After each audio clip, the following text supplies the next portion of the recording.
Now, unfortunately, one of my disposable brushes decided to fall apart on me. But these things happen, don't they? Especially to me, I think.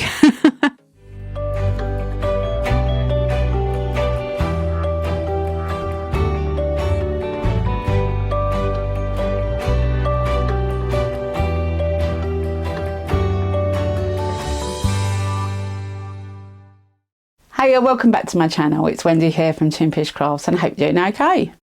Now, some of you may be aware that I've actually just recently come back from a holiday in Orlando. I absolutely loved it, but unfortunately I got sick on the plane on the way out there. Must have caught something from the air conditioning, and 2 days into my holiday I started getting ill.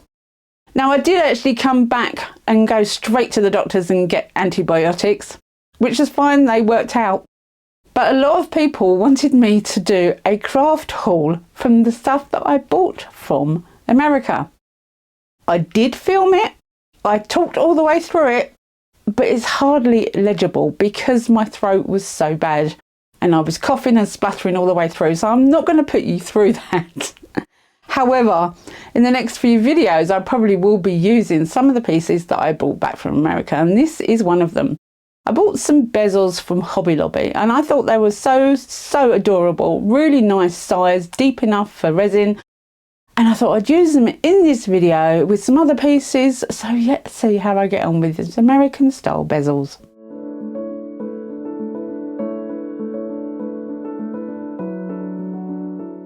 So these are the Bezels that I bought from Hobby Lobby in America. I didn't realise actually that 4 of these had patterns on the front.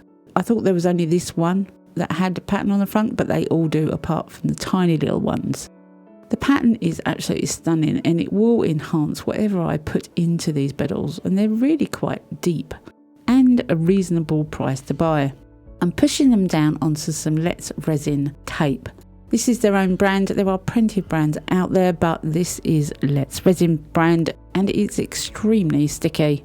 I'm making sure that all the bezels go down front side forward so that I'm filling them from the back, and I'm giving them a good push to get a good seal around them.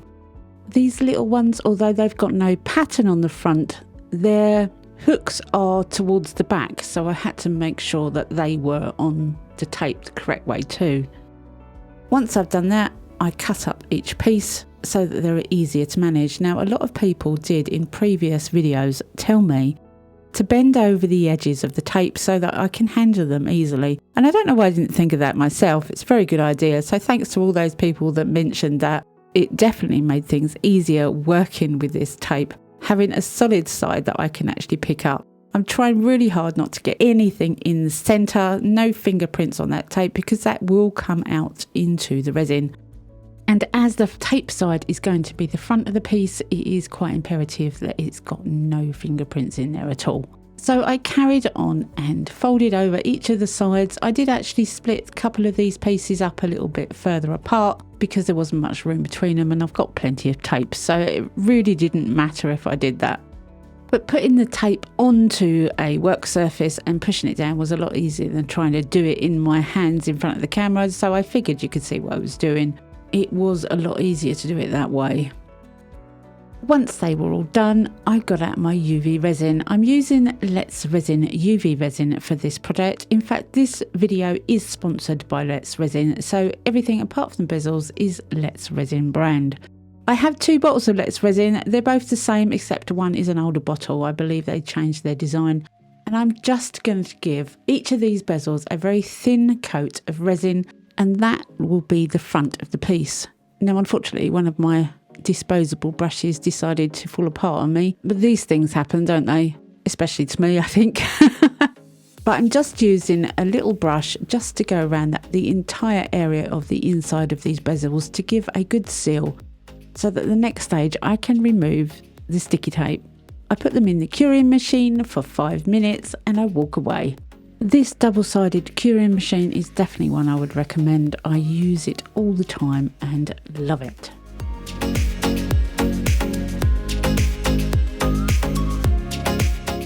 Once they're cured, I can remove the tape. And it is extremely sticky, this tape. It's quite difficult to get off. but it does leave a beautiful surface. So my pieces now have a completely flat front area, and I will be filling them up from the back.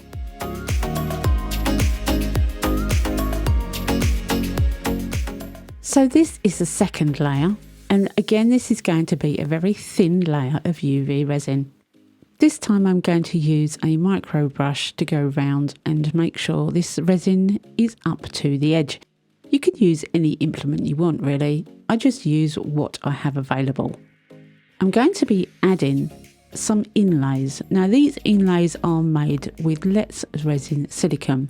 I've put out a video previously on plenty of occasions on how to make these, but I do sell them on toonpish.com, and I'll link that in the description box below. I have lots of different designs, new ones come in all the time, and this one hasn't been released yet. It's going to be in a set of dogs or wolves, but I'm just waiting for a couple more designs to arrive before I release this. But I do think it is so special. I love this one, and I thought it would go great in this bezel. I've covered it in UV resin so that all the little indentations are not going to get any bubbles in, and I've placed it upside down into the uncured UV resin. The Let's Resin silicone picks up such great detail, and although they're extremely thin, these pieces will last and last and last, and you can use them over and over and over. I do this for all of the bezels, and I'm not going to put you through the entire lot because you could be sitting here for hours. This one is a phoenix, I believe. I should know really, he doesn't make them, but I believe it's a phoenix. Is that a phoenix? Let me know in the comment section below if I've got that wrong.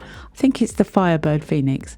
Again, it gets a covering of UV resin and then it goes upside down into the bezel.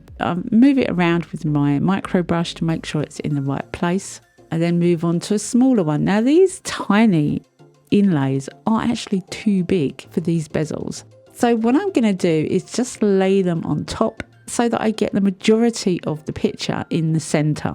I'm not worried if they go outside the frame. That really is not a problem to me. And I absolutely love this Pegasus. I do use it quite a bit.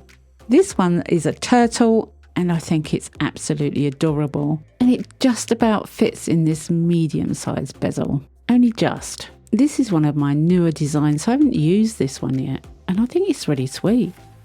And the smallest ones are going to have kind of a half a picture in, and this is the I love you bear. And by putting it on the back, the writing on the bear will come out correct when you turn it out. It's very difficult when you make silicone inlays that have writing on them. They have to be used in a certain way, otherwise you get writing that is back to front. I do try to avoid making silicone inlays with writing on them. Should I? What do you think? And this last little one is a flying bird, and I just think it is adorable. Again, it's not all going to fit in the frame, but as long as I've got the majority of it, I'm happy. When they're all done, again, they're going to go into the Let's Resin double-sided curing station for 5 minutes, and I'm going to walk away. The 5-minute button on this curing machine is just a time saver. Now they're all cured up, I can remove these small inlays. Now where they've gone over the edge, it has pushed a little bit of resin around the edge of the bezel. But that's okay. Resin doesn't like sticking to metal, so that can be taken off really easy with a knife, and I'll show you that in a minute. But the designs of these little tiny inlays are adorable. I can't stress how much detail there are in them. I am trying to give you a close-up view of them, but it's very difficult when they're so small to show you the detail. Hopefully you'll see that later on with some photos. They all come out really easily. You can take off any dots of resin that are stuck to them with a bit of tape, and they're ready to be used again. I'll put the link in the top right hand corner of the video that shows you how to make these. You can make them yourself. It does become quite expensive getting all the different designs, however, and I do have a vast selection now, which I keep adding to. It has become a little bit of an addiction with me, sadly, but it's a lot of fun and I like doing it. So where's the harm in it? I release a few each month and I'm always on the lookout for new designs. The Phoenix has turned out beautiful. I've never used it before as it's a new design. But the Pegasus is definitely one of my favourites. So as I said, some of the resin goes over the edge when you have a design that goes out of your frame. The resin will kind of seep up underneath the design. So I'm just taking a tiny blade and pulling the resin off. It doesn't take much and they all work really lovely, and I don't scratch the frames either. Now I've got to think about adding some colour. So I'm going to use some Let's Resin chameleon pigments. This one is teal and I'm going to put it into the bird cavity. And I'm not worried if it goes on the outside edge, though I am going to be cleaning up the outside edge and putting a different colour to contrast the inlay area. Does that make sense? I hope so.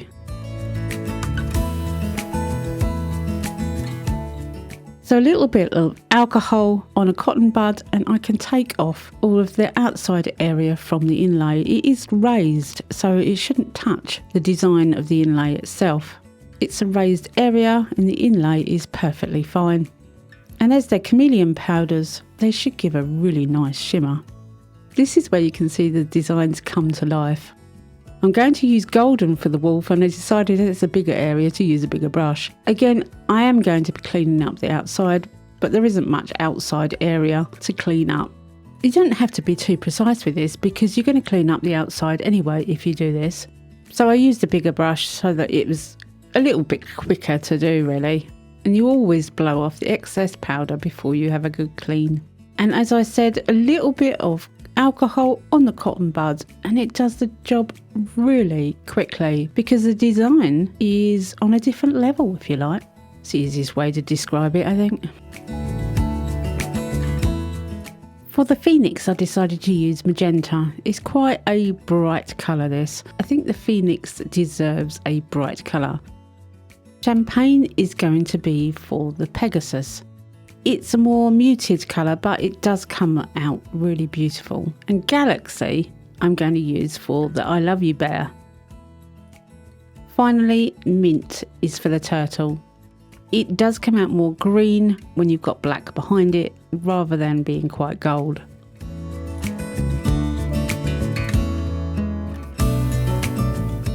By this point, the resin I used to cure the inlays had been cured for about 24 hours and had no more stickiness left in it. So as I wanted to add some more colour on the outside, I decided to use some metal size glue. This is really, really thin glue that I can put down on the raised areas around my inlay, and you wait for it to set, wait for it to cure, it goes completely clear. And the thinner you put it on, the quicker it cures. So it only takes roughly about half an hour to 40 minutes. But it stays sticky. And as it stays sticky, it will then hold on to anything you put on it. And I'm going to use some Let's Resin glitter. Now this glitter is extremely fine and prismatic. I've seen a lot of people use it to actually cover moulds like you would mica powder. And I figured I would use this for the outside area.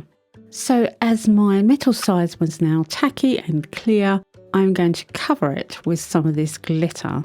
And it doesn't matter if it goes into my design area because it will not stick. It will only stick to the bits with glue on. Once I've blown off the excess, you can clearly see the design and the piece is separate. So I carry on and I use every colour glitter there is for all 6 pieces. Then it's time to do the backing colour. Now I'm going to use Let's Resin black epoxy resin for this. You don't have to use that. You could use black polyurethane resin. You could use any colour resin you want. I'm using Let's Resin black resin because I know it's a beautiful solid black colour. It comes pre-coloured, so I don't have to mess around with adding colour to it, and you just mix it like normal 2-part epoxy resin. I'm making sure I go right over the back of the design, but not over the sides of the frames.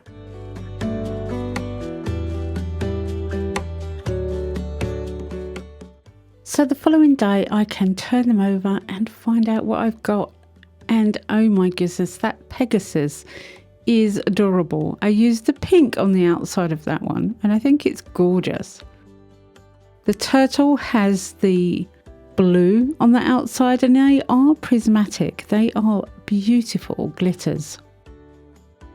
Now I could dome these pieces so that they have not such a flat surface, but I really like the fact that they've got a flat surface. Would you have domed them?